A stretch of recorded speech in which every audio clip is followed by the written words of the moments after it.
ഞാനിന്ന് പറയാൻ പോകുന്നത് ഇൻസൈസർ ക്ലാസിഫിക്കേഷനെ പറ്റിയാണ്.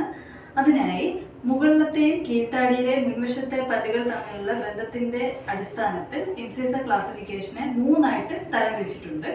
മുൻനിരയിലെ ഈ പല്ലുകളിൽ കാണുന്ന ഈ സ്ഥലത്തിനെയാണ് നമ്മൾ സിംഗുലം എന്ന് പറയുന്നത്.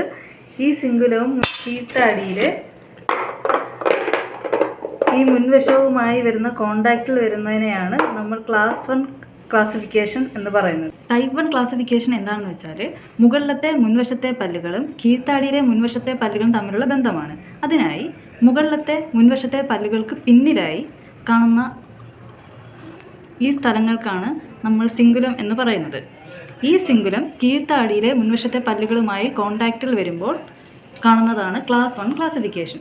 ആ സമയങ്ങളിൽ ഈ ഓവർജെറ്റ്, അതായത് മുകളിലത്തെയും കീഴ്ത്താടിയിലെയും മുൻവശത്തെ പല്ലുകൾ തമ്മിലുള്ള ഈ ഡിസ്റ്റൻസ്, ഈ ഓവർജെറ്റ് നോർമൽ ആയിരിക്കും.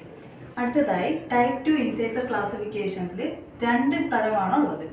ടൈപ്പ് 2 ക്ലാസിഫിക്കേഷനിൽ 2 ടൈപ്സ് ആണുള്ളത്. ആദ്യത്തെ ടൈപ്പിൽ മുകളിലത്തെ മുൻവശത്തെ പല്ലുകൾ കുറച്ചധികം മുന്നിലായിട്ടിരിക്കുകയാണെങ്കിൽ ഈ മുകളിലത്തെ മുൻവശത്തെ പല്ലുകളും കീഴ്ത്താടിയിലെ മുൻവശത്തെ പല്ലുകളും തമ്മിലുള്ള ഈ ഒരു ഡിസ്റ്റൻസ് കുറച്ചധികം കൂടുതലായിരിക്കും. അതായത് ഈ ഓവർജെറ്റ് കൂടുതലായിരിക്കും. അതാണ് ഒന്നാമത്തെ ടൈപ്പ്.